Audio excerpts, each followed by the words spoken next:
What is going on, my Ghost Squad? Welcome to Tactical Tuesday. Today is Tuesday, January 9th, 2018. We are live on YouTube and simulcasting on GunChannels.com. After the show's over, we will be taking the audio and making it into a podcast and posting that over on PodBean and on iTunes. So go check that out as well. All the links are on the in the description below. Let's go and see who all is out there. I mean, you guys were starting early. You guys have had some interesting conversations, and just because that I haven't been talking in the chat room, don't think that I haven't been monitoring that damn thing. And I tell you what, there's some weird stuff going out there. But let's see who all is out there. Let me go over here and check this. We've got AWAG, Disaster, D-Temp, Patriot in the Dark, Phoenix, Rich White, RL, Travis T. Now, Travis T, I'm assuming that's the third Travis, correct? Travis T is number 3, and Travis Great is number 4. Is that right, guys? That's correct. Okay. We've got, man, there's a whole bunch of you guys out here. It's good stuff. I just lost my chat. Fantastic. I'll come back to it. On the Gun Channel side, we've got Night Strike working in here as well. Cycle Camp Pants, Raf, Rob Cromwell, Rigo, Knives, Native Gun.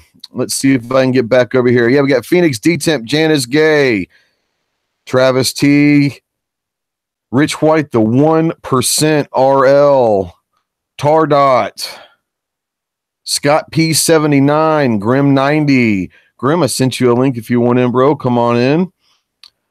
Philo's out there, D-Temp 62. And others, guys, I appreciate you guys checking in. Before we get going, I have a special shout out, a couple of them, to some new patrons of ours. We've got Franklin D. Cox Jr. came over this weekend, and we have a new Force Recon that joined us. I think it was yesterday, maybe. Let's see here. I think it was yesterday. But we want to send a quick, very welcome shout out to Franklin D. Cox Jr. And like I said, the Force Recon is going to be Coy Sauer. Coy, what's up, man? Thank you guys so much for your support. I really do appreciate it. I'm actually going to be starting out something new for the patrons. It was actually his Garage Guns on Gun Channels. His Garage Guns, absolutely is. He's a South Carolina guy. Yeah. So thanks for that.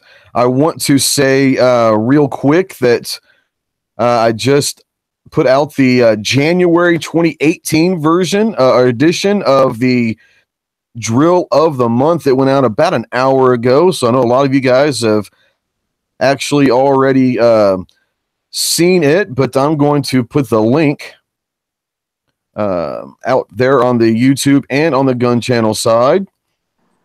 But what I'm also going to do, guys, is there is an idea from Mel the Nut, actually, and it was a great idea that we're going to start doing. I actually shot the video earlier today, and it will be coming probably out tomorrow on Patreon.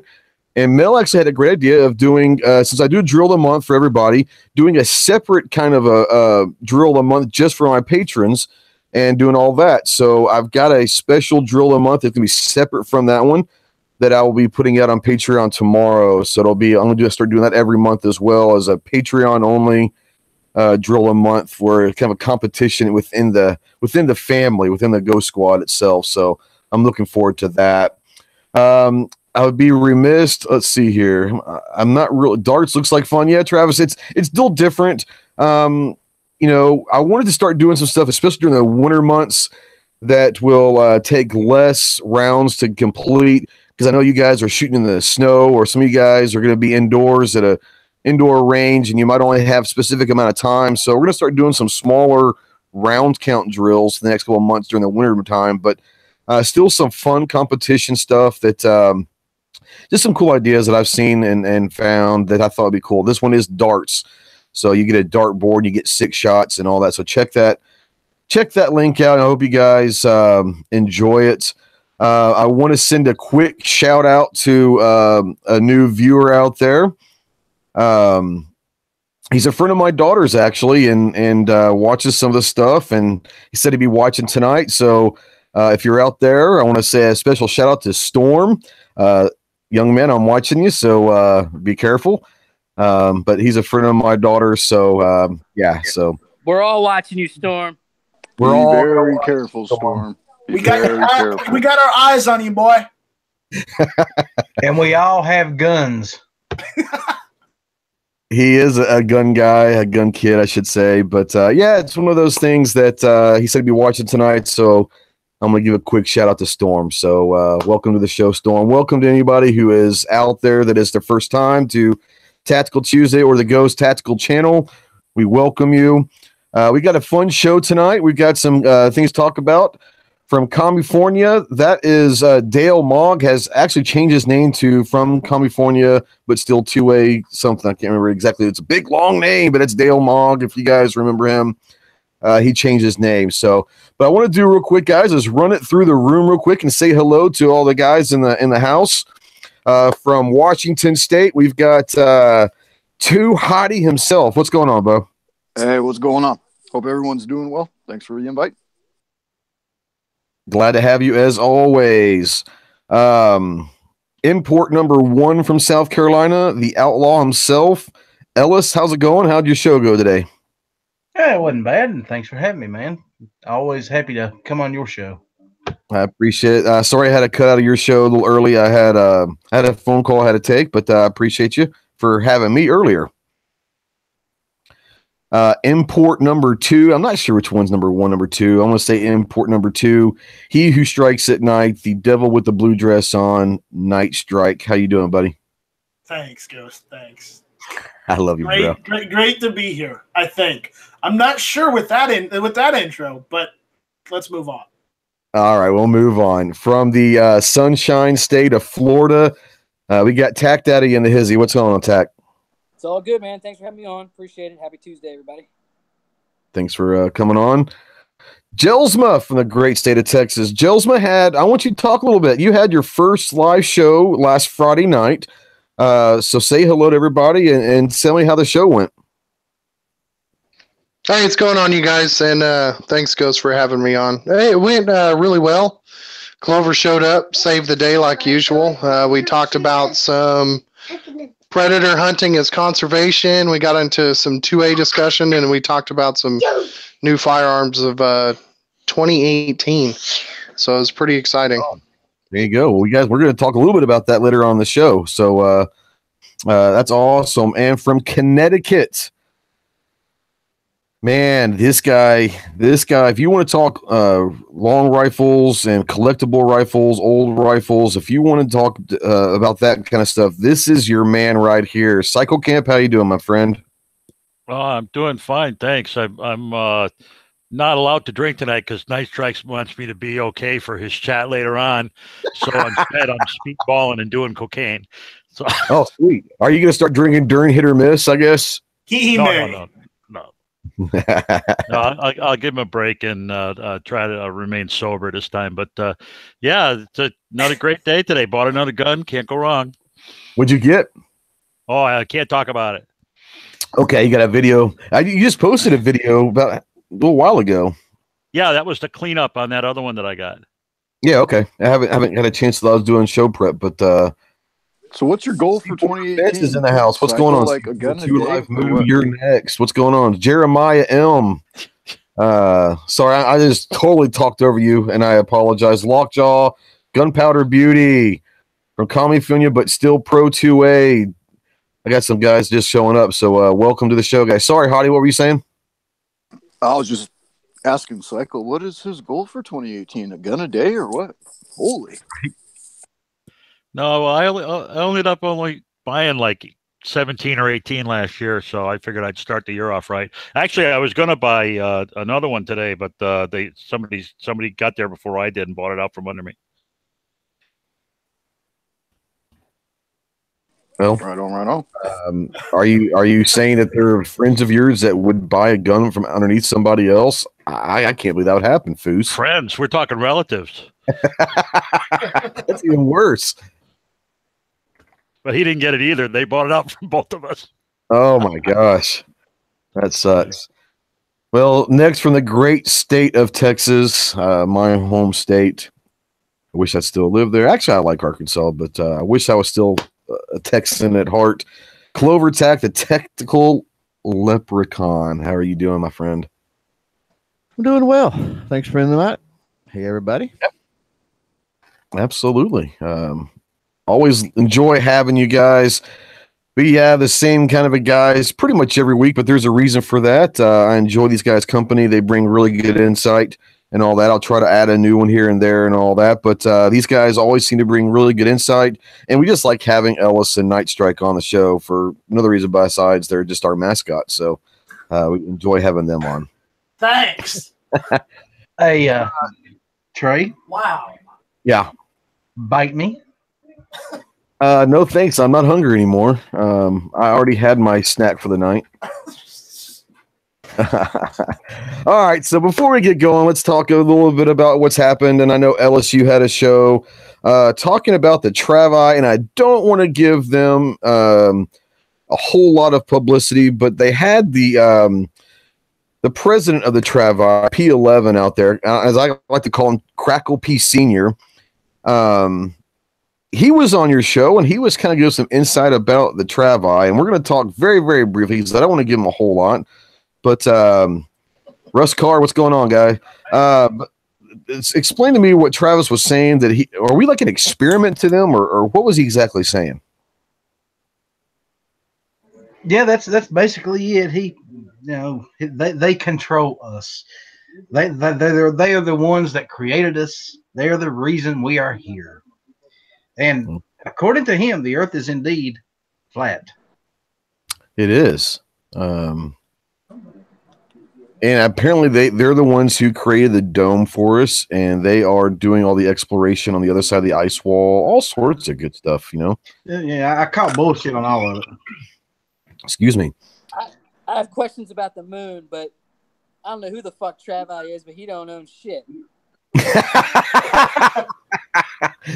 We've got like so many damn Travises out there. We've started this movement, or they started this movement called the Travi, and they're trying to take over YouTube. And Travis P11 already broke VidMe, and Midnight Range TM as always turns every. Wait. He broke VidMe. I just moved all my videos over to VidMe. What the hell? So have fun with that. It's too late, my friend. Right on. Midnight Range turns every damn chat into a food chat, so that they've got their own little niches that they're. It's just, you have to resist the Travi. It's a new hashtag we're going to go with is resist the Travi. So now I got to show up. Now I got to show up. You guys are talking all sorts of crap. Either invading my damn chat now. What the hell? Hoopajou. All right, from Pennsylvania, we got the Chef Travi himself, Midnight Range TM. What's up, buddy? How you doing? What's happening, everybody? I probably won't be able to talk because I'm cooking. He's the second in command of the Travi. Yeah, he's the vice president. He's also their 2-bit fry cook. He's a short order cook, isn't he? Is he a fry cook or short order? No, he's a fry cook. Ding, fries are done. Trey back. All right, let's see what's going on out in the chat before we get going. Let's see here. Travinetics. Oh, God, they've already got their own terminology now. I know. What's wrong with the Travi? Good God. Insight Freedom, what's up? Triple D says he supports a Travi. Ooh. Is that just because you live in Nebraska with the president? There's people who like the Cash Me Outside girl, too, so there you go. No, that's true. He said he's a Travi loyalist. Ooh, I don't know about that. All right, I'm not giving them any more than publicity than we've already given them last night with Matt talked about it, Ellis with his chat today, and it all started last Thursday on Ellis's chat. So this is where the whole Travi movement started. So we're going to try to Travinetics by T. Ron Hubbard. I like that cycle. That's pretty good. I made a video about it today too. Yeah, you did. You did make a video about it. It's just, hey, by the way, you got mail. I've got mail. Yeah. All right. So we're gonna move on from the whole Travi bullshit and move on. We're going to talk a few things tonight. We're going to talk best and worst guns for newbies / beginners. Some people don't want to be calling newbies, but we're going to call them beginners if you want to do that. Then we have the age-old AR versus AK. Which one do you like better and why? And then if we have time, we'll run into the new guns of 2018 and what's coming out there. And that sounds like an AK-47 right there. It was. Yeah. So we're going to run into the 2018 new guns. There is some really cool stuff coming out. I'm really looking forward to that new Ruger PC9. That's going to be pretty sweet. But anyways, pretty cool. It does look pretty cool. And there's a gun that I'm going to mention later on that I might get a little harassment for, but it is what it is. I really don't care. Pick up a Sky. So, no. Phoenix says it's like, hey, what's up, Big Racer? How you doing, bro? Phoenix says it's like the TV show Brain Dead. The Trav out here brain eating bugs. Really, that actually sounds pretty. Is that right? It sucks. Bugs? And I gotta go. I gotta cook. Okay. But I just like to say, AK-47 all the way. Baby. Bye. There you go. I like it. All right. Wolverines! And we'll see you. We'll see you when we see you, Travis. Be good. All right. So, what is it? Is that Kansas Gun Guy just reviewed the new Ruger? Yeah, it looks pretty awesome. So I'm gonna talk about that one and some other stuff. But let's talk real quick, guys. I'm really interested in getting your guys' thoughts on the best and the worst guns, whether it's caliber or whether it's platform or whatever. And we'll start with the best for someone that is a newbie. And it doesn't have to be a male or female. It's just newbie in general. Someone who is new to guns, looking to get their first gun, whether it be a handgun or a rifle or a shotgun or whatever. Let's just kind of, and I don't think I have to run this through the room. Let's just kind of just start spurting them out. But let's talk about some of the best guns for newbies right now. And I guess we'll start with Scotty, if you want to do it that way. God. That's kind of. We could go, like I said, you can go caliber, you can go. Yeah, that question. Whatever you want. Like all encompassing. God, if you want to go with a handgun and you want to have a good self defense caliber, you can't go wrong with Glock. I mean, keep it simple, stupid. There's even someone in this chat who's gonna hate that advice, and he might be next, but simple. Striker fire, no safety. I mean, it's got 3 safeties built into the damn thing, and I mean, you can't beat it.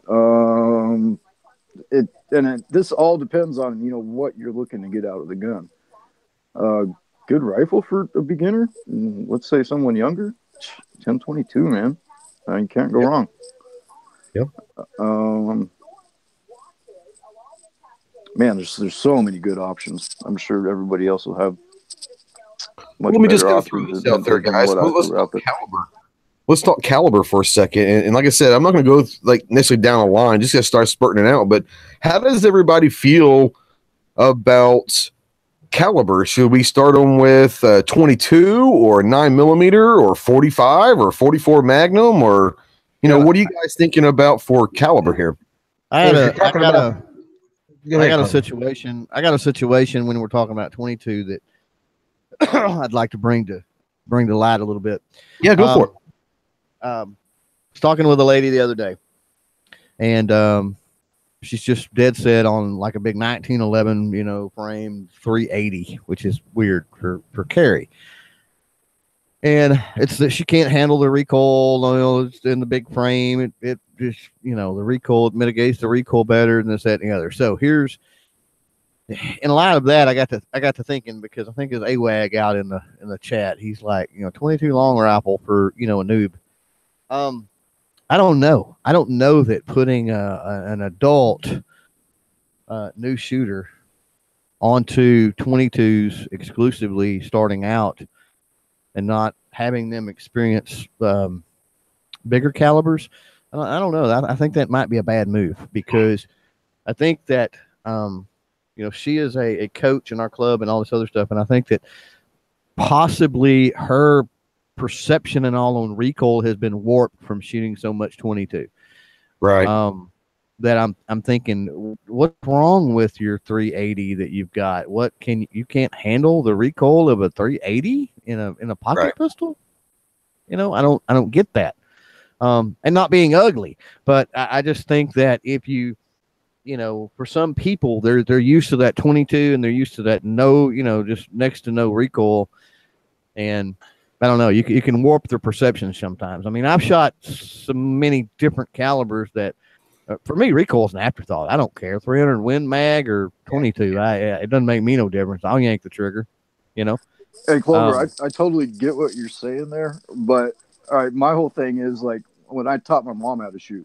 You know, she had never picked up a gun before in her life, and I wasn't gonna just put a 9mm in her hands. So I started her out with the Mark III, and then in that same range session, yeah, we did work our way up. I didn't just stick her with the 22 and say that's all you get to shoot until next range session. And you know, a few range sessions in, we pick up a buddy's 357 mag, and she falls in love with that. Yeah, and it was completely counterintuitive to what I would have thought, but you know, and here my mom is 5'2", you know, 110 pounds, little woman, and she's liking this 357 Magnum. And, yeah. But I wouldn't have started her out there. You know what I mean? Well, and I mean, I don't think that it's necessarily a bad idea to have them shoot a 22, but you know, I think that it's part of it to instill in them that, look, this is a 22. This is not your defensive carry, you know, caliber. You know, if you're going to do things like that, you're going to, you know, move into, you know, getting your carry license or whatever, then, you know, you're going to have to get used to recoil, because that's just part of the game. You know, there's 22 long rifles out there. Excuse me. Holy cow. They're getting some good ones. AWAG even brings up a point to say that it's good for first-time shooters with 22 long rifle with absolutely no experience whatsoever, but if they know about what guns are and what they can do, an AR-15.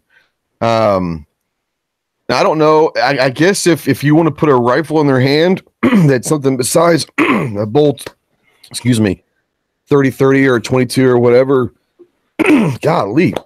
Yeah, I guess AR-15, because the AR-15 is not going to be overly too powerful. We're talking not someone who's 7-8 years old here. We're talking at least teenage years probably, or women that are new to the community. What do you guys think about the AR-15 being the first introduction to guns? Is that a good idea or a bad idea? I think it's a bad idea on the AR platform, just because of the recoil impulse being so close to their face. I'm more a big proponent of a bolt gun than a semi-auto. The recoil impulse is in their face. They're getting all the gas and everything directly into their face. So if they're not used to that, that might be a little. But there's hardly any recoil at all. He's talking about the recoil impulse. I'm not saying recoil, Night Strike. Who else was going to say something? I don't feel it. I don't know what you guys complain about. Really? See, this is part of the problem, because everybody feels guns kind of differently. Yeah. And everybody is like, well, you have to do this or you have to do that. And, you know, like we jumped right to, well, you got to get them ready for CCW and stuff. It's like, I'm not sure. No. My thing is caliber doesn't matter. What matters is, can they manage the firearm? So like a full size 9, like a 17, a Glock 17, something like that. A gun that can get a good grip on and shoot well, that's just fine. A big, heavy framed 357 Magnum where the gun sucks up a lot of that wrist twist, they're going to do well. I think it's really much more important. Caliber is not as important as them being able to handle the firearm, recoil management, and a little short, snappy ass bug gun is just as bad as a big old 460. Yeah.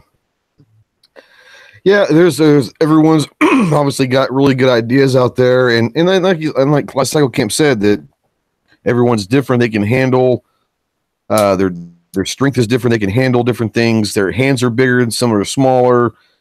Some are older, some are younger. and there's no right answer to this. It's just one of those things that I like talking about. Bringing new people in, and I'm talking more of the teenage, high school, and older. Because I think that everyone will probably sit there and say the under 10-year-old kids needs to go 22. For another reason is they're maybe not strong enough to handle other stuff. But and we're talking about teenage girls versus teenage boys. You don't want to throw a 44 mag or a 357 into a 16-year-old girl's hand that's never shot a gun before, because chances are they're going to hurt themselves. All about that. Usually the girls do better.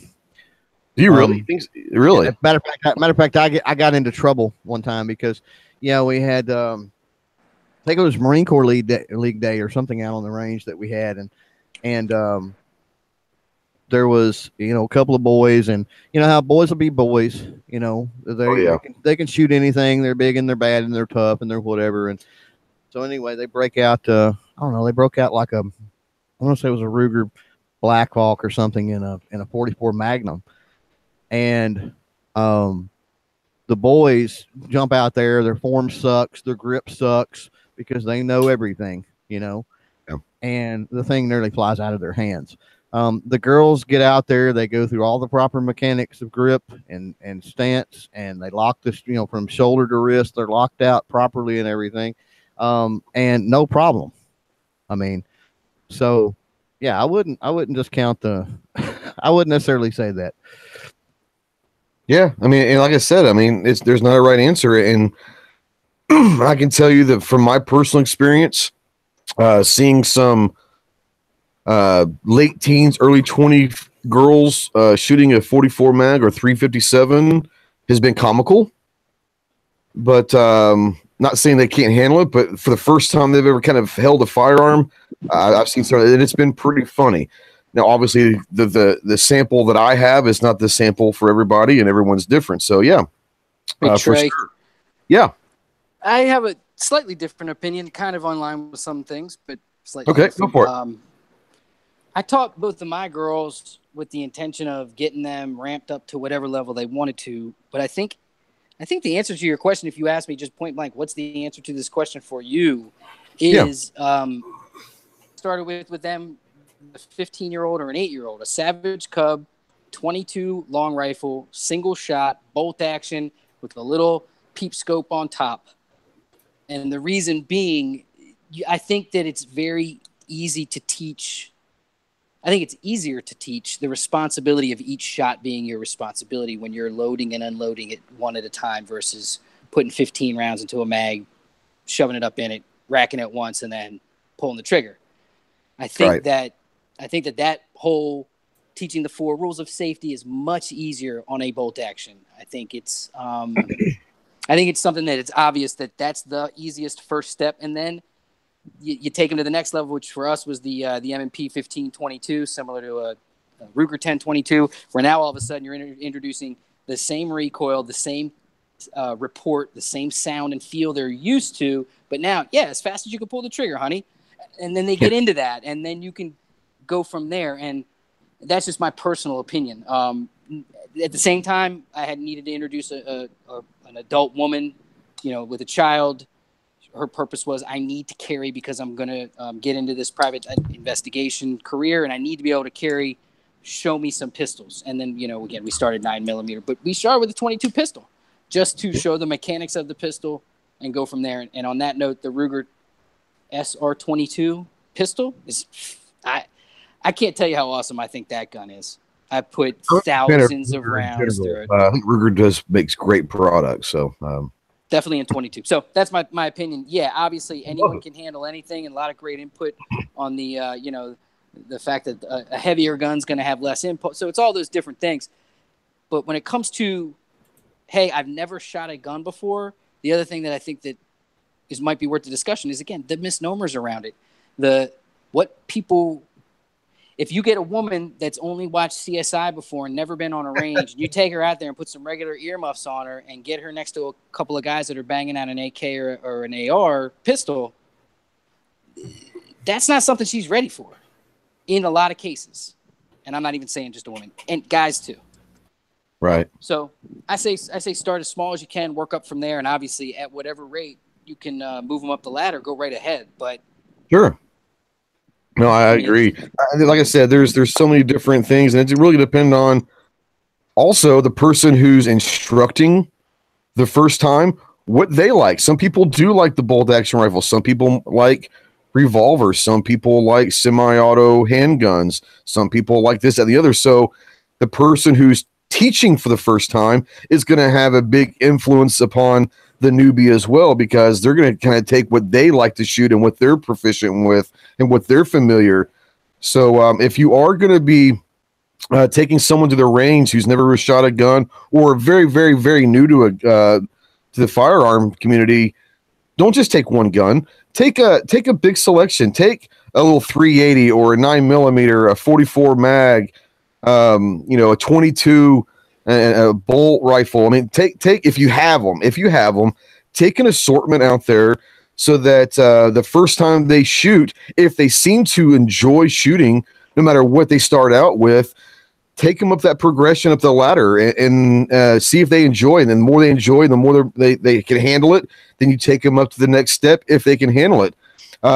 We got a new member into the panel. G-Webs, what's going on? Hey, thanks for the invite. You got it. How's everything going with you? It's going. Yeah, we're talking. The first section here is going to be the best and worst guns. We're not even talking the best guns right now. I guess we're kind of talking worst also. It's really kind of thrown into the same thing. But for newbies, I can tell you from my personal experience with my daughter, I started her out. We went to the gun shop, and she got to handle a few different guns, and she liked the little Bodyguard 380. She liked the way it felt in her hands, and so took it to the range, and luckily I have mine that she likes, so we took her to the range with my 380 Bodyguard, and she shot it and really, really enjoyed it. So we went back and got her one so she can always have a CCW pistol when she turns 21, which will be this summer. If she likes it, then great. But then you move her on to the 9mm, and then you move her, and now she shot, ARs. She shot my ARs. She shot, I think, my AKs, and she's able to handle it. And the first time she shoots those bigger platforms, obviously it's the unknown. Is this going to hurt? Is this, how's this going to feel and all that? But I think once they understand the proper mechanics, how to set your base, and people forget the base of your legs and how you set your feet up and all that is extremely important to shooting as anything, just as much as the grip, because if you don't have support, you're going to get thrown off balance and all that. But once they understand all that action, my daughter is 20 years old. She's like 5'1", 110 pounds. So she's a small thing, and she can handle ARs and AKs, no problem. Like I said, the first time she shot them, they were kind of new to her and maybe kind of scared her a little bit because she didn't know what to expect. But then she realized, oh, that's not as bad as I thought. These kids play the video games. They just assume that it's going to be a certain way. And, some of these games, now, it's not. Yeah. And these games try to simulate recoil now and all that, which I think is cool. But, it's not the real thing. So, hey, Ghost. Yeah, go for it. I have one quick thing to add about when you were talking about when you're taking them to the range for the first time. Yeah. I know most ranges around here, if you want, you can rent that whole case of guns. Yeah. It's $40 and you can walk away with it. Yes, you have to buy the ammo, so you got to be ready to drop a little dough. But it's $40 to rent that whole case. So you can start them off with that 22 and see how they handle it. If they handle it well and you're confident in them and they want to step it up, or you want them to step it up, regardless on your teaching style, dude, do not be opposed to doing that, and then put a different gun in their hands of each caliber. Absolutely. And, the funny thing is, one of these, I don't call them kids, because these teenagers or, young adults that you're trying to bring into the community or whatever, they automatically, when you think going to the range, they're thinking, fully automatic machine guns and I want to shoot the AR, the AK. And it's like, no, we're not going to start. At least I don't. So like I said, if you want to start them out there, you can. But there's a lot of those kids that just assume that that's what shooting is, but they have no idea what they're doing. So I think that, like you said, I think the biggest thing is if they're willing to go out there for a couple hours and learn and get the feel about it and all that, Move them up incrementally with the calibers and different rifles versus handguns. Expose them to as many as they can handle and as many as they want to shoot. Now, if they get tired of shooting, don't force them to be there, because the last thing you want to do is have them, one, not want to be there, because two, they'll probably be a little unsafe and lazy. If they're ready to go, they're ready to go. But expose them to as many as you can, and all that. I'm gonna go look through this. Hey, Bullseye, I see your thing. I would send you a link, but I believe the panel.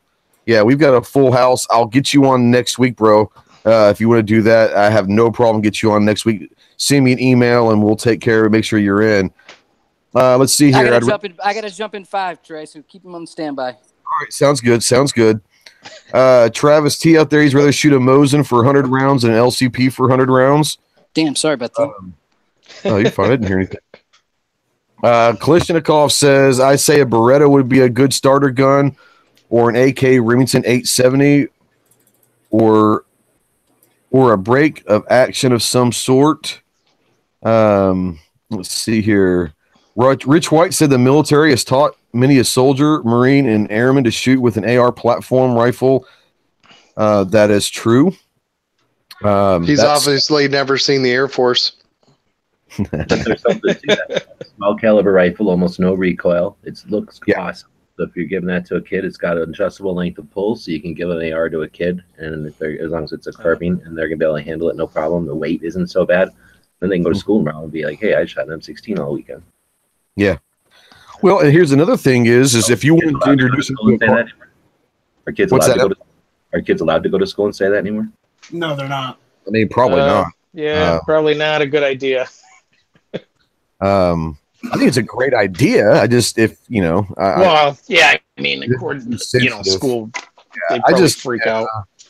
Here's the thing, though, is if you go to school and say, "Hey, I got to shoot this gun," you're not saying I'm coming to school to shoot this gun. You're saying my dad took me out and I got to shoot an M16 this weekend, or these days it doesn't matter. But back in the day, it's what somebody else thinks they hear. It's been like back in the day saying, "My dad let me drink all weekend." Like they reacted. My dad bought the beer for me. You know? Yeah, I get it. I wish it wasn't so stupid these days. Yeah, no, it's true. It depends. I mean, if they came to me and said something, I would be like, "Yeah, what'd you do?" But it wouldn't be a loud conversation. Right, exactly. They speaking of teachers and all that, Grim snuck in. Grim, what's going on, my man? Not much. Just came to jump in a minute.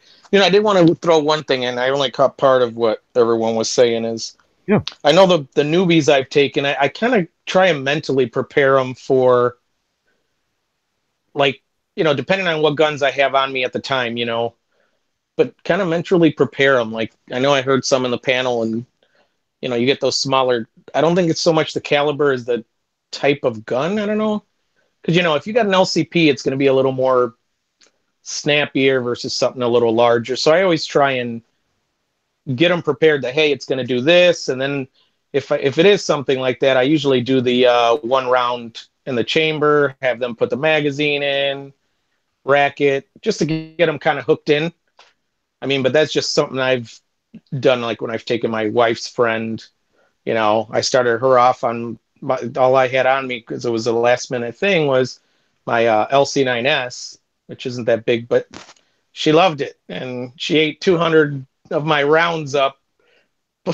You know, there were 200 rounds of ammo, but you know, they did a good job at, you know, at a few feet with a small target. It was only a 6-inch target, and they were hitting the target in the square itself at, I think, like 17, 18 feet, which isn't bad. I mean, kind of judged. My brother was a little more skittish, and we used a Glock 26 for him. How old was he when he first started shooting? Oh my God, he's like 38. He's older. So, yeah. You know, I mean, it was just funny, isn't it? It's funny how that happens sometimes.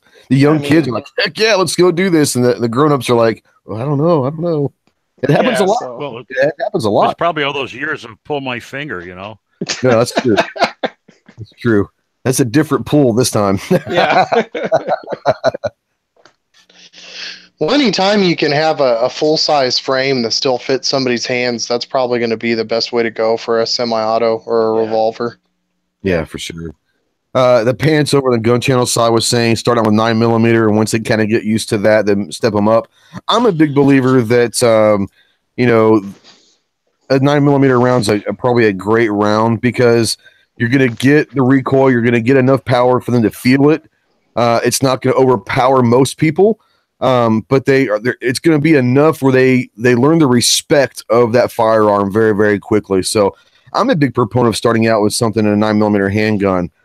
380 if maybe they're a little bit smaller, but I think the handgun, it teaches really good mechanics as well, with talking about grip and grip pressure and stance and all of that. Like I said, everyone's got their own way, but if you can get them into a 9mm to start out, I think that's a really good, and then progress from there. If they want to shoot a rifle, then yeah, you start maybe to 22, maybe go into something else, but everyone's gonna be different. But I do think that a 9mm 38 special, that type of round is a really, really good round to start off people. Like I said, they do get the recoil effect. They learn to appreciate and to respect the firearm and the ammunition. So I like that a lot. Another thing to keep in mind too is rests and bags and things like that when you're talking about the new shooters. I mean, from a rested position, I mean, being a rifle or pistol, either one, that can be beneficial. It's a little more relaxing. It's giving them a little more support. Not have to worry about their shoulders being sore, trying to hold something up. So, absolutely. And you're teaching breathing at that point, even though they're not necessarily taking the right grip with both hands on the rifle and all that. You can still work breathing techniques and all that, even though they are using a rest or a bag or whatever they're using. There's still ways that they can learn a steady, smooth trigger pull, this, that, and the other. There's still ways, even though they're not able to actually hold the rifle themselves. That's a really good thought right there. Well, I think a gun like a 357 loaded with 38s and let them start with that. And then once they've learned how to grip the gun and feel comfortable with it, then throw the big bad boys in there. Same thing with a 44. You could put a 44 special in a 44 Magnum. You got a nice heavy frame gun, nice soft shooting bullet, and let them learn to grip the gun. Because the worst thing you can do is overgun somebody, and then now they've developed a flinch, and geez, it's going to take forever to get that out of there. Mm-hmm. Yeah. Answering Russ out there, he said his 13-year-old girl will shoot 300 rounds of 45 ACP every time we go to the range. The girl's shooting me out of house and home. There you go. All right. 45 ACP is a good one to. Yeah, 45. And if they can handle, if you think that their wrists, 45 is actually, to a lot of people, easier to shoot than a lot of other calibers. Hello. My daughter. Yes, I did. Sorry, my daughter sent me a text. But yeah, 45 ACP is, I think people maybe kind of get scared because they hear 45 but the 45 ACP is not a bad round. Maybe for a younger adult that maybe have some muscle structure that can handle a little bit. But yeah, the 45 is a good one. I don't know a lot of people that's first gun they ever shot was in 1911. And they love guns to this day. So obviously it was not a terrible experience for them. So yeah, 45 is not bad at all. Let's see here. Kyle Dover says if 380, maybe a slightly larger one like the Bursa Thunder, zero recoil. That must be someone from upstairs or up there in the chat. I was actually just going to mention that one, Trey, the Bursa Thunder 380s. Yeah. Even if you have big hands or small hands, they tend to fit people's hands pretty well, and they're heavier than most of the other little 380s their size. Do you find that people would like the extra weight or no? When people first getting started, because I bought Sig Mosquitoes and Bursa Thunder 380s to do my firearms instructing for people that were just starting out, and people that tended to be recoil shy, I moved them to the 22. But as far as the 380, I mean, people adjusted to it really quick. And from there, they a lot of them had moved up to like 357 J frames. Oh yeah, yeah. Well, and here's another thing is the 357 round. That's not a bad one if like I said, you don't. What I'm saying is don't be afraid to jump into a higher caliber if you think they can handle it, because I think that maybe if you start them off, and I'm not saying cross that line of what's too strong for them right away or might what scare them and all that, but if they're physically able to handle it and mentally able to handle the higher caliber, maybe you throw in that higher caliber at the beginning is not a bad idea, because that might get there and say, "Woo, oh, I like that. I like that power." It really depends on their personality, but don't be afraid to throw a higher caliber round in there if you think they can handle. They might like it, because the last thing we want to do is someone get bored right away and say, that wasn't fun. I don't want to shoot anymore." If they can handle it, go ahead and throw that higher caliber in there and see if they can handle it. And if you have to work your way back a little bit and say, okay, well, maybe that was a little bit too strong for you. Let's move back to this 38 or this 9mm or whatever. We can do that. But, like I said, don't be afraid to throw that higher caliber in there if you think they can handle it, because it's going to be more fun for them. They see it on TV in the movies. They see Dirty Harry out there shooting, and they see all these rifles and pistols that are on the movies. So they're probably playing video games with MP5s and all that, or whatever they're playing with these days on there. But, they kind of have an idea of what they look like, but until they fire it, let them go and see what they see. No, I don't have a problem with that approach, but my whole thing on that is if you're going to do that, make sure you're running that 357 in a gun that handles the recoil well, that you're not putting a scanty frame 38 or 357 in their hand or something. This is the lightest 357 ever made. Give it a try for your first shot. That's the thing, right? It's just a comfortable big gun that's not going to scare them or feel like it's going to fall out of their hands or something. Exactly. Manageable is the key. Different. Everybody's different. So if it's a little hands, little gun, whatever, bigger person, I would think with an adult though, or not an adult, but an older kid, taking them and like, okay, let's go shooting. Here's the rules. Like, okay, they're going to roll their eyes and be like, this is going to be boring. Yeah. When I took my sister out, she has mid-sized hands, but she don't have a lot of grip strength. And so like small revolvers with small grips, she hated them. And I had this old Rossi with a Packmeyer, a big old rubber Packmeyer on there, and she loved that thing. Oh, yeah. Let's see. Now, here. what about direct blowback versus like semi-locked breech or something like that? Well, now you're starting to talk about a preference, and once again, you have to understand who's shooting too, though. You don't want to scare somebody. And we were talking about the AR platform. Also, is there's going to be different ways that people are going to be able to handle certain guns. They might not expect certain things.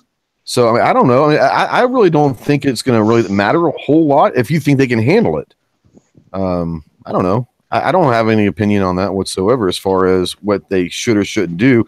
I think they should always go with what you think they can handle, with anything they might like. Because once again, the last thing we want to do is turn them off of shooting. You know what I'm saying? What are your thoughts about that, since you brought it up? My sister-in-law, she's just got out of college doing student teaching. She's been living with us, and I've been trying to slowly talk her into going out shooting with me for almost a year. Yeah. And we went out one time and put a single 22 mini mag CCI in a Mosquito, a single, did the whole thing, racked it, and she put one down range, and I mean, it was almost a mental breakdown at that point. She just, the impulse and the flash and the noise was just way too much for her. So what was the gun? In my opinion, it was a Sig Mosquito. If I would have probably used something that was a locked breech or like maybe a bolt action, I think I would have been better off in that situation. So even with the little gun, just the stuff moving in her hand freaked her out? Yeah, the flash and the noise and all that, because a direct blowback gun is going to be a louder, more violent of a recoil impulse than anything. Noise or more of the movement? I think it was more the noise. Okay. So suppressors. Yeah, suppressors. It does have a threaded barrel on it. So. And what about if they had suppressors at indoor ranges, and for like another $5, you just rent a can, take it out, and screw it on the front of your gun? It's a good idea, G. Well, I Somebody mean, should do that. I've never seen a range do that. Has anyone else seen that? No, not unless you're talking like a rental gun, where you rent the gun. I've seen the Right. I'm not saying for your own personal, but I mean, I've never seen anyone rent. No, I mean, you can rent I've seen them, like, you can rent a gun with a Trigicon on it and a suppressor and like shoot a decked out pistol, but like you're renting that package. It's not like you can take the can off, put it on.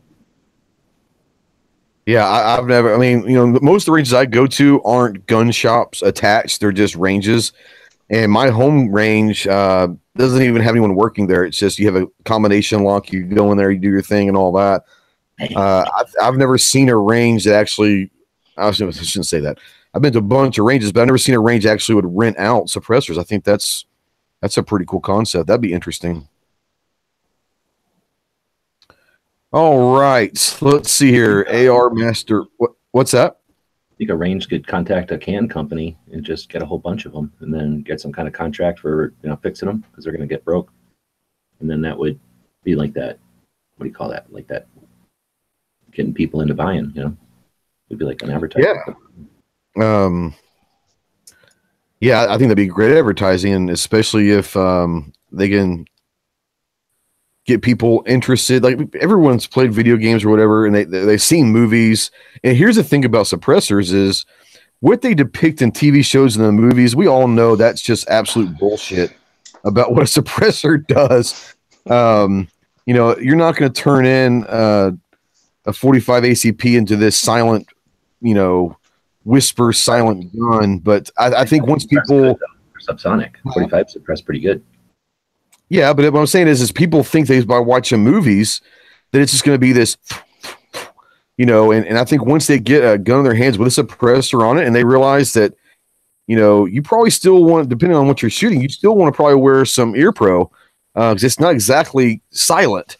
And that's what I don't like about the word silencer, because it doesn't make them silent. It's suppressor. It suppresses the volume, but it doesn't make them silent. But I think, like you said, if you get someone to shooting into a suppressor, and they kind of understand that what they're seeing on TV and the movies isn't exactly accurate, that's a pretty cool thing also, If you want to sell suppressors, all you got to do is get Flowmaster to start making them, and all the rednecks down here in Texas will throw one on their gun. Glass packs and all that, making suppressors, yeah. Now, I will say that... Now, what do you have suppressed? You have a 300 blackout suppressed. Is that correct, Clover? Is that what you have? Is it suppressed? Well, I've got several that are suppressed. But you did a pop with it not too long ago, maybe a couple months ago. Is that the 300 blackout, or is that the SOCOM? That was the SOCOM, too. Okay. Let's see. Yeah, the Halloween was with the very first lawn chair pop was one of my SBRs, 300 blackout SBRs with the can, and then the Halloween one was my 458 SOCOM. Now you're running the 300 blackout. You're running that subsonic plus the suppressor, correct? Oh yeah, absolutely. To me, that's probably the coolest thing. There are a couple of ways of thinking with suppressors. There are the people that just want to cut down the muzzle blast so that they shoot subsonic and it's hearing safe, and then there's the snobs like me that have to have it movie quiet. I want like pellet rifle quiet. If it's pointless with a suppressor to me if it's not uber quiet. So yeah, so I shoot subsonic. I want to say a quick shout out to Jared. Jared's just got in his car at night school. Night school's going to make him miss it. But hey, man, get to school. It's much more important than this crap. You can watch this whenever you want. Yeah, school's much more important than what we're talking about. So do your thing and catch it on the replay. Let's see here. Yeah, and like I said, and I think having a range that will rent the cans out, I think that's a cool concept. Like I said, I just personally have never seen a range that will do that, but that for selling them, for marketing, for teaching people what they are and what they aren't, I think that's a great idea. I would love to see more ranges do that. Don't let the Tri-Vi suck you in. I'm gonna show that. I don't care. I know. The reason they don't, probably a lot of ranges don't, is probably because of liability. It's the insurance purposes, probably. Well, I know dealers that do demo days pretty regular. Yeah. As far as suppressors go. So, having a range that would rent them out or something, that's not that far fetched. There probably are some that do that, but you're talking about a pretty hefty investment too. You're talking about as expensive an investment as the firearms that you've got. And then two, you've got to realize that those firearms that you have that you're renting, they have to have threaded barrels. And, you start getting into lots of additional cost, I guess, when you do that. Yeah. So plus lots of $100 plus and additional cans only cost $2 to $4. I understand. I mean, but still it's additional cost, but you get into additional cleaning too. That's a suppressor. Yeah, you're the only range in town that does them. You're going to get some additional shooters too. Well, yeah. Oh, yeah. Well, for sure. If you're the only game in town, you start marketing suppressors and all that, or silencers, which I hate that term, but you start marketing. You have silencers for rent. I would be willing to bet that you're the only game in town. I would be willing to bet that your range is going to get a lot more use, just for people, seeing John Wick and all these movies, and they want to use the silencers and see what that's really like. And but I can understand why, like Mike says, I don't know, is it liability? I mean, is that an issue? Because I wouldn't think that it's a liability. Guns. How much more dangerous can shooting guns be? You got insurance. It's going to cost Right. money. That's what I'm saying. I don't know. Do insurance companies look at NFA items in a range more risky How many than machine gun ranges are in Vegas or now in Florida? Right, and that was the thing I was thinking of. Is there's a whole market down here for people coming in internationally, traveling to Miami, and they all go to a Machine Gun Miami so they can shoot machine guns. Right. And I think they do some suppressed stuff down there. I could be wrong, but yeah, you go in there and it's a menu, and here's your, $100 up to $500, and you want to shoot a SCAR, you want to shoot a belt fed, you want whatever you want, you can make it happen. So you can make it happen. You just got to pay money. Yeah, the suppressor thing doesn't sound too far off. The cleaning part, I mean, maintenance with guns, places like that, I'm sure is just part of the deal. But insurance, I don't know that an insurance company says full auto and class 3 stuff is more risky in terms of having a range where you rent them out than range that rents out everything else. I don't know. That's kind of what I was thinking. Is, I mean, if you're already a gun range and you specialize in firearms and all that, and I can see maybe where a normal range versus a machine gun range, a full auto machine gun range, that might be different in the insurance eyes. But just having suppressors, I can't imagine that's bringing any more liability than just a regular gun, because all it is I mean, it's like marijuana being classified the same as cocaine. Suppressors are classified the same as full auto. Yeah. You're class 3. Well, I understand that, but I'm just talking about the liability side of it. I don't understand if why a suppressor would be a liability, unless you're just talking, NFA stuff, All I gotta say is, if there's an investor out there listening and interested, the Beaumont area has no indoor range whatsoever. We're talking 250,000 people in the greater Beaumont area. I feel like if somebody does take action on this, then everybody in the chat should be able to shoot for free for life. I agree. 100%. Yep. Yeah, I all agree with that. We get lifetime memberships forever. I do 10%. I'll forego my 10%. You guys I can just shoot want for free. Yeah. I'll Tack forego needs my that money. 10% stake in the business. Hell yeah, you want I'll do 50% off for anybody that signs up to GunChannels. You better ask G about that first before you start throwing that out there. All right, guys. Well, hell, it's already been an hour. We haven't even gotten to the other two things. Nice Drake, are you going to start your show here pretty soon, or what's the deal? Well, I'm waiting for you to finish. There's nothing else. All right. Well, do you want us to finish now, or do you want us to keep going? It's up to you. I mean, it's your show. Well, I don't want to step on your toes, but I mean, you haven't left yet, so I haven't left yet because I'm pretty much dragging my feet. I'll admit to that, but he's trying to avoid having hit or miss tonight, is what he's saying. Well, not avoid, but maybe sidestep. I think he's saying keep going, Ghost. I think that's what he's saying. We'll keep going then. Screw it. I got the blessing from the host, so we'll do this. I'm gonna stop. I'm gonna cancel the AR versus AK thing because that could go down a whole different rabbit hole for a whole another hour. So what I will talk about real quick is the new guns of 2018. Are there anything out there that you have seen or heard about that really interests you? And I guess you guys, Gelsma, you guys talked a little bit about there. I was gone Friday night. I missed it, but for the room and out there in the chat room, is there anything that's coming out in 2018 that you're looking forward to seeing? They've got some pretty cool stuff coming out right now. You've already mentioned one that I'm interested in, and that's the Ruger. Yeah, the PC9. Yep. The PC9. Yeah. I really want to see if SHOT Show, if they surprise us, and if they have a 10mm version. Although I'll still probably be interested in the 9 version, just because that's what I have is a bunch of 9mm mags. But that would be an awesome platform in 10mm. I swear that is the monkey in all of us every time there's a new 9mm before we even see it. When's the 10mm coming? 10, not 9, 10. 10.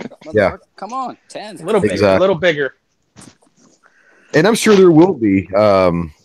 But I don't know if the 10mm carbine is the first thing you want to throw out there. I think they would sell, but I understand why they're going with 9mm first is because that's a very popular round that can share ammo with a lot of people's guns they already have. So, but I'd be willing to bet there's a 10mm coming down the line. Bond Arms has a bullpup, 3.3-inch barrel. Have you guys seen this one? It's pretty interesting looking. Little bullpup. We saw that at Big 3. You mean Boberg's pistol? I can't hear you. What'd you say, G? The Boberg pistol? He says Bond Arms Bullpup 9. It's just a 9mm ultra compact 9mm bullpup. Yeah, they bought the Boberg a while back, and it's theirs. Okay. I don't know if they did something new to it, but You're right. It's interesting looking. If you like bullpups. Did anyone see the new one? Did you guys see the new one today? For the first time I saw it today, and I'm a fanboy of Century. They're dropping a 9mm in the AK action. Have you seen that? That takes really mags. No. Just got announced today. I saw pictures. That's something that I definitely want to look into. I'm not going to say this. I'm not going to start this. I'm more of an AK platform than I am an AR platform. I really do enjoy the AK platform. So that'd be kind of cool to see. Who's doing that? Century. You'll see it. Inland's putting out a new 30 cal. That looks pretty damn good. You guys pumped about the new SIG 365? I mean, I like SIGs. They're good guns. I don't get real excited about SIGs. I mean, it seems to me just like another 9mm pistol. I mean, I don't know anything special to it. I would say that if I was going to, there is the Ruger Security 9's coming out. That's going to be pretty cool. 15 round capacity. I'm assuming that's kind of their version of the Glock 19 type thing. So, but I like Ruger. So, I'm going to throw one out there, and I know you guys are going to chastise me for it. I'm going to go ahead and mention a company that most people just cringe when I say the name. I know what you're going to say. High Point. No, not the High Point. Springfield Armory. Wow. Springfield Remington. I say it. Springfield Armory's got an M1A and 6.5 Creedmoor. Yeah. Tell me that thing's not going to be pretty cool. I knew it. Sacrilegious. I mean, yes. Tell me it's not going to be cool. You cannot buy it. You can boycott the company, but tell me that wouldn't be cool. No comment. No comment. I don't boycott American gun companies. It's about as cool as a fat girl on a moped.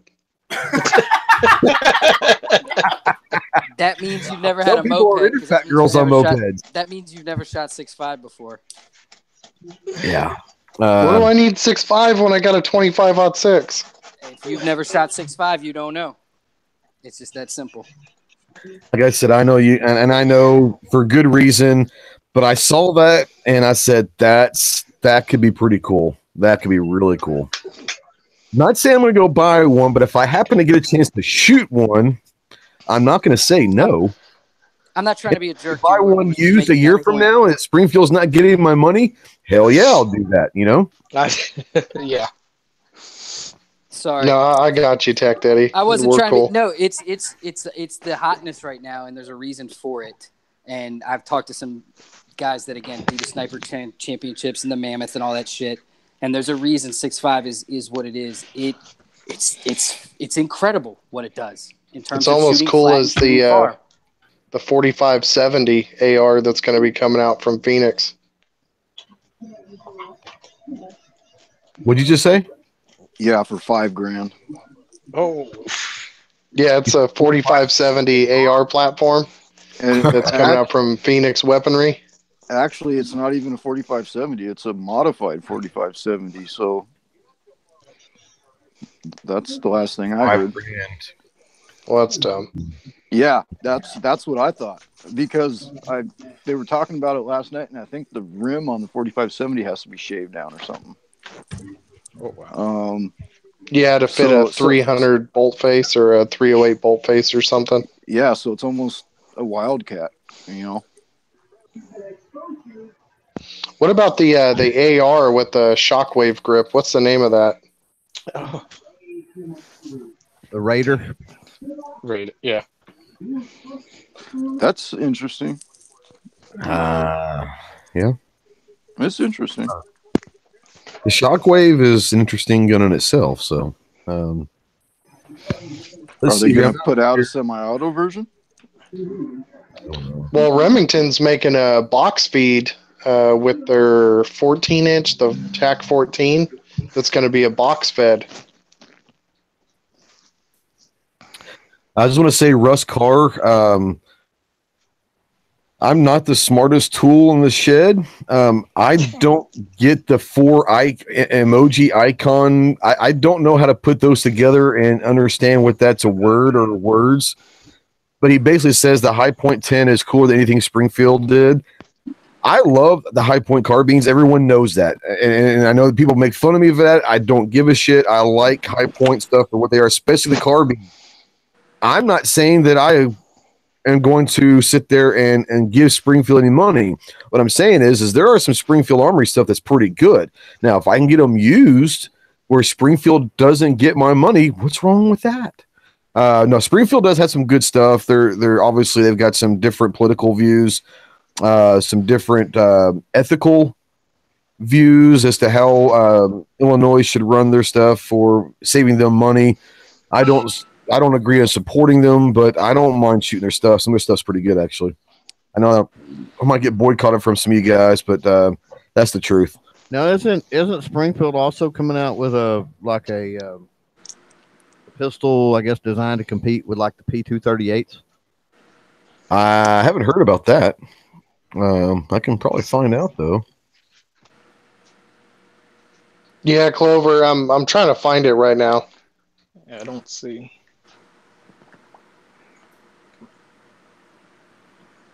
Taurus releases a mil-spec AR. T4SA. Anyone seen that yet? No. Well, if it's an AR, I hope it's in mil spec. Otherwise, it's not an AR. Yeah. Taurus put out an $800 AR, didn't they? Mm-hmm. Yeah. Taurus T4SA. Yep. I'm looking for anything else from Springfield. I haven't seen anything else from Springfield. I don't know if anyone's mentioned Geisley. There's a lot of new stuff coming from Geisley. Yeah. Hey, Ghost, look up the Springfield 911 Yeah, and 380. Yes, the 911. Springfield 9. Oh, you know what? I have seen something about that. Yep. I have seen something about that. Yep. Yes, I have seen. I've heard about that. I've read something about it, but I did when you said it was. Yeah. I have heard about the 911. And I'm sorry, what were you saying, Tech, about the Geisley? I don't know. Don't know if it'll be ready. Excuse me. For shot, but they have a lot of new stuff coming out. What are we talking? Pistols, or what are we talking about? They make great triggers and they make great rails, and there's rumors that they're going to end up making great guns. Nice. Probably spendy, but nice. They probably come out of an AR platform, I'm assuming, since they have the rail systems and all that already in place. I can't deny or acknowledge that statement.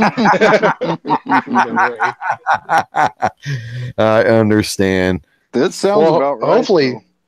Hopefully that doesn't go the way like Timney did when Timney tried to make their own Ruger 1022 variant.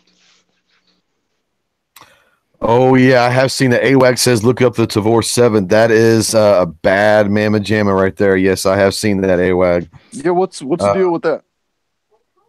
The Tavor 7 is 7.62 by 51, maybe? And I might be mistaken on that.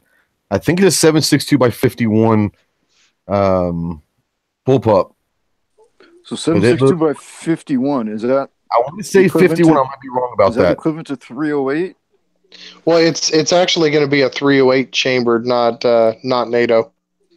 All right, so it is. Okay. They're building that to compete with the Desert Tech. What is it? MDR. The Desert Tech never been released. What? Are you really? The Desert Tech shot show 3 years ago. Still waiting. What? It's never been released, really? I don't know if it has ever, but Did Desert Tech ever release their SRS? I've seen it online for like $2,700 or whatever. Oh, all right. Then maybe it did come out. I shot it at. It was delayed forever. Yeah, I shot it at TriggerCon. That's a slick freaking bullpup, man. Well, and that's their demo gun, correct? Yeah. So I can't speak if they're hitting shells right. yet, but I can't imagine that they're not. But I still haven't seen any reviews. Have you? No, I mean, and you're more in anyone's hand. No, and you're more in the industry than I am. So, do you think it'll ever happen, or are you just going to stay shelved it? No, I'm not convinced that I'm 100% correct. I think they might have released something. I just know that the stuff that they came up with 2 and 3 years ago, they had all these models. Here's the big one, the medium size, the little guy, and they were awesome looking, and no one ever could get them. Yeah, I think that's Tech Daddy. That's the SRS. Let me look it up real quick. That was their bolt action bullpup, I think, is what you're talking about. Travis B said the Desert Tech 6.5 Creedmoor is selling for $4,600 on Gunbroker. No joke. Creedmoor.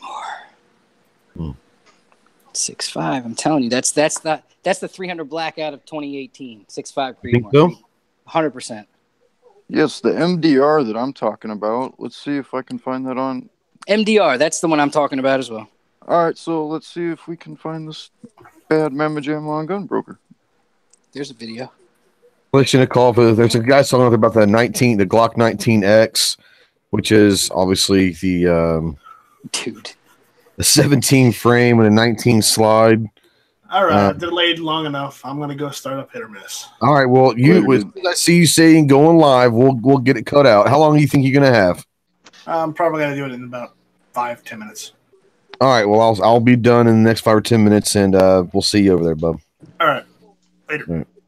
Well, haven't guys been taking Dremels to their Glocks and turning them into stupid looking stuff like the 19X for years? Dude, yeah, the problem is it's actually going to be a produced gun from Glock. That's the thing. It's I just reposted a meme today about somebody said that the 19X was almost perfect, and then it showed a chunk of the last I don't know, The bottom inch and a half. The bottom, no, yeah, inch and a half, maybe 3/4 of an inch, cut off with the Dremel and say now it's perfect.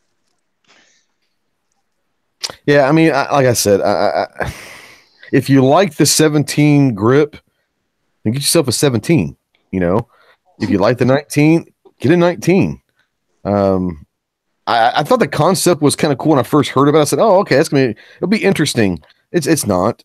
It's just another gun for them to sell, and or you could pay $200 more and get half of each. there you go. Let's see here. I'm not sure. Like someone banned, or I'm not sure. Are they banning him or they're deleting some messages of Travis P11? They're resisting the Travi out there. They're resisting. Joke banned Travis P for about 5 seconds. Oh, okay, I got you. They're saying, who was that? C4 Defense said it would have been better if they had the 19 frame, the 17 slide. Probably better than what they have now. I don't know. Wait. If you like the 17, get the 17. The 19, get the 19. You know?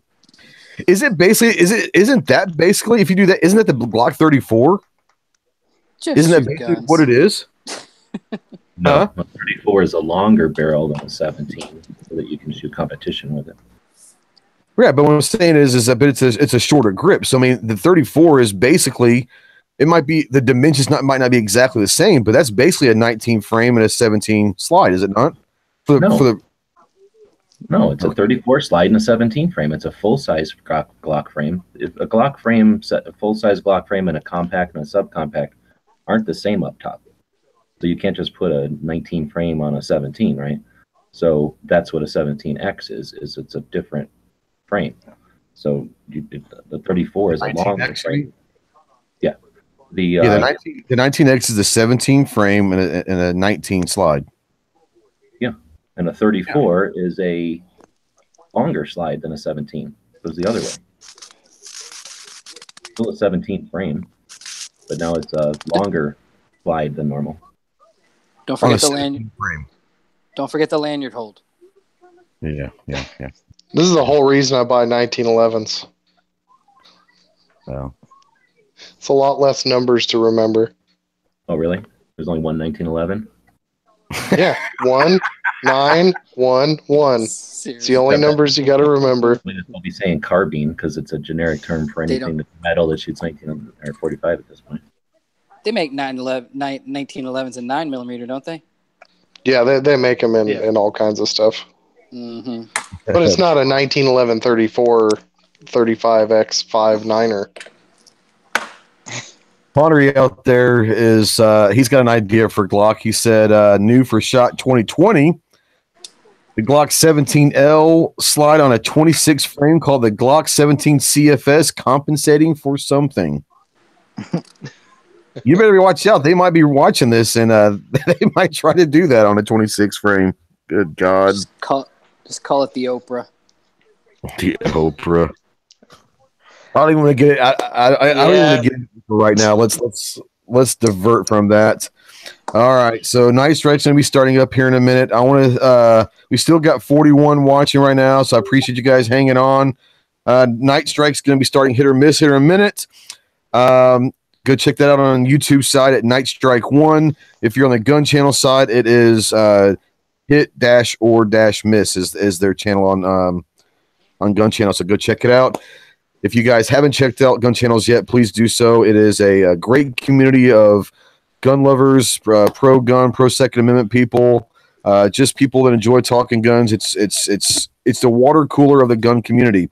It is free to join. Come over there. We have a 24-hour live lobby chat that we'll talk about anything and everything. And if you have a question on anything gun-related, Gun Channels, there's going to be someone there that can answer just about anything you have.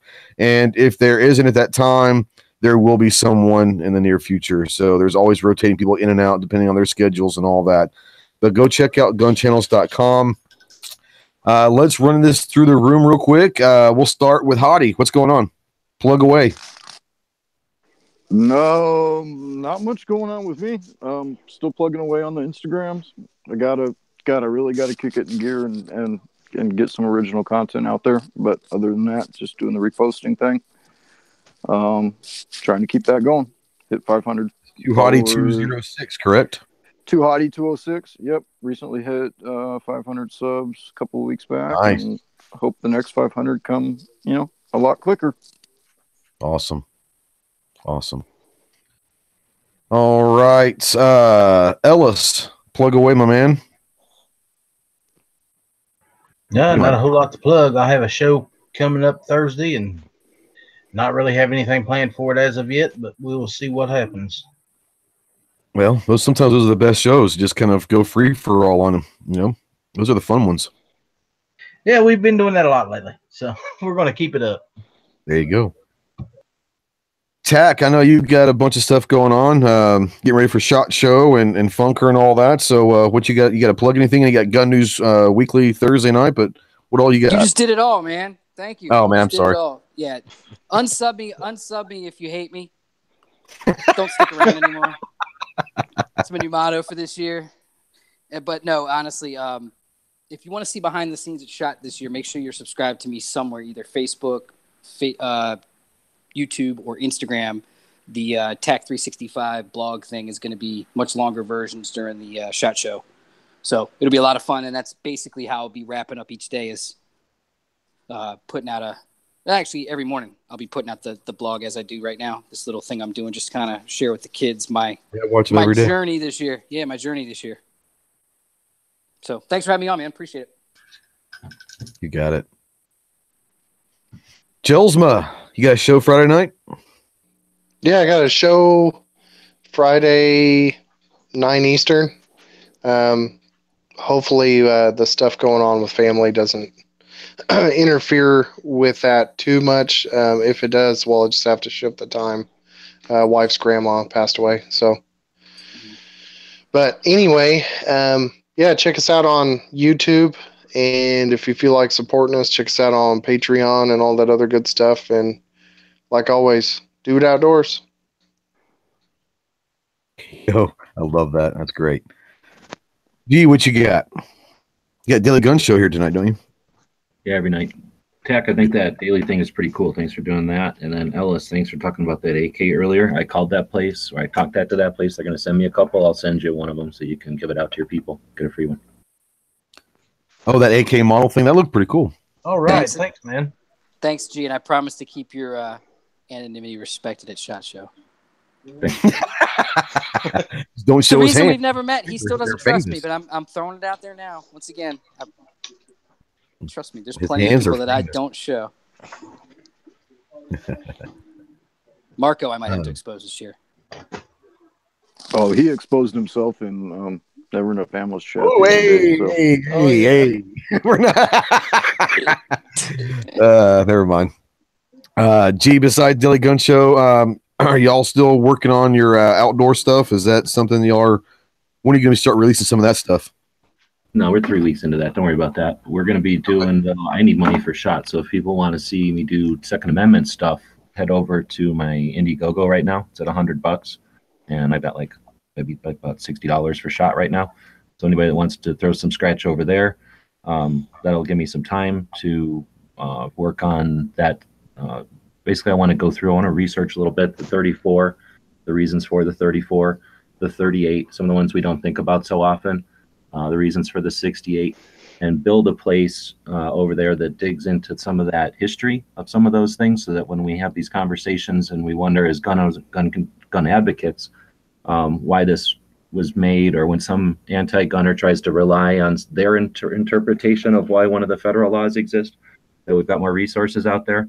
And then I'm going to be working with Clover on the other side of the Minuteman University, where we're going to put together basically get my live stuff back on the 25th or the 28th or something, right whenever the stupid ATF questioning thing ends. That's when I get my live stuff back. Okay. Good timing at least. I mean, No, it isn't, because I wanted a week before so I can encourage everybody with 160,000 people to go out and comment on that thing. Hopefully everybody that subbed to me has subbed to somebody else who makes some noise about it. Tack, I hope you're with me to try to get some of these people at SHOT Show to get together and remind people that as we're at SHOT Show, the comments on the bump stock garbage are going to conclude. So first couple of days of shot there is going to be, hey, you've got a large audience looking at what to buy. Why don't you tell them to go write a letter to the ATF so that we never have one of these stupid 30-day letters again, or at least it'll take decades before they have the balls to put one back on the table. Yeah. Anyhow, I'm going to try to dig into some skills, how to debate, how to talk to people, how to use social media and stuff, the kind of stuff we do on GunChannels University. I'm concerned that either GunChannels is just not big enough, or people are thinking there's some kind of connotation to it. So we're going to rebrand that kind of educational stuff to Minuteman University and make it as non-branded as possible. Just make it available for people that are doing Second Amendment content, for people that want to learn cameras, learn software, learn networking, learn making money, learn the social media platforms, and whatever else we can come up with is just little, maybe half-an-hour videos that we explain, 10, 15-minute videos ideally, that explain a concept. And then the idea is that a couple of weeks later, or on some kind of a time frame, people who are interested in taking, moving on some of those things, we can then get together in a live chat and discuss their results and go into, with people like Clover and TAC, ideally, people who have experienced a lot of the stuff we're going to be talking about, the nuts and bolts of how to create gun content, get some people with experience to answer some of the questions that come up as you're, setting up a channel or setting up or enhancing your projects. And I think that we win by having a lot of people out there doing gun-related content. So easy to produce. Most people don't even think about it. As soon as they do think about it, it might get a little overwhelming. I want to end that hurdle if there is one there. Yeah, it's a great idea. I'm in. Yeah, I like that. Let me know how I can help. Yeah, we just got to figure out a day that we can all kind of, maybe a Thursday, every other Thursday. I don't know, some day that we can all, seize it. It's in our schedule. Or maybe sit down and shot if we all have a time and sit for a couple hours and do a bunch of 10-minute videos, just quick, bam, bam, bam, bam, and then post them up. There you go. But NRA is coming, so people that are interested in all this SHOT Show stuff this is just about the right time to start preparing to get yourself to NRA show. Dallas in April 4th? May. Thanks. Yeah, I think it's May, first week in May. I think April is Wanamaker and May is NRA. I think it's that first week in May. But it's still months off, so people could start scheduling. Yeah. We're still a few months out. Yeah. Yeah, you gotta start talking about Wanamaker when we get done with Wanamaker's April 7th, thanks. Yeah. All right, Grim, when do you go back to school? Oh, tomorrow. All right. We'll have all 800 in there running around tomorrow. Oh, but yeah, thanks for the invite, and everybody stay active. I mean, do the best you can, support the creators, start creating content. I'm glad to see how many we've had in the last couple months here, just starting quick videos or whatever. I mean, just be active. We got to be loud. That's as much as I can say right now. We have to keep it up. Can't become complacent right now. So I agree. Just do it loud. Be the squeaky wheel. Yeah, I appreciate it. Yeah, G just put his link out there, so go check that out. Really cool stuff that he's going to try to do with educating the history of all the 2A bills and all that stuff. So the law. So go check out the Indiegogo. Clover, what's going on, my man? I don't know. I want to shout out Gizzard Gary and Tardot 357. I think it's important that we try to help some of these new guys build up at least to that 100 mark, and I think both of those need that. So get out there, support those guys if you can. They've got some good stuff. On my end, a couple things. The Clover Tack Charm stickers are ready to go. Angelina with Alan Anchor did an awesome job on those. You can pick them up over at clovertack.com/stickers if you want those. And on the issue with notifications, just kind of want to let everybody know, I did hear back from YouTube today. They've been working on it. It's a massive problem. We all know this. So I don't know. Hopefully they'll get that mess fixed, because it's really a pain, especially when you do an impromptu live stream and then 18 minutes after you end said impromptu live stream, everybody gets the notification. So that's a no help to everybody. So But if what I'm going to say is, if you've got a creator out there that you follow, try to stay up to speed on their schedule, because that's really the only way that you're going to guarantee that you don't miss the show. So Yeah. If creators start putting their stuff on the front page of Gun Channels, then people can just hang out on Gun Channels. When somebody says who's live, everybody will know, and you can. That's right. That's right. That's true too. Not in the text chat, which is only readable by people who are logged in and know about the text chat, but on the main page, the main news feed. Yep.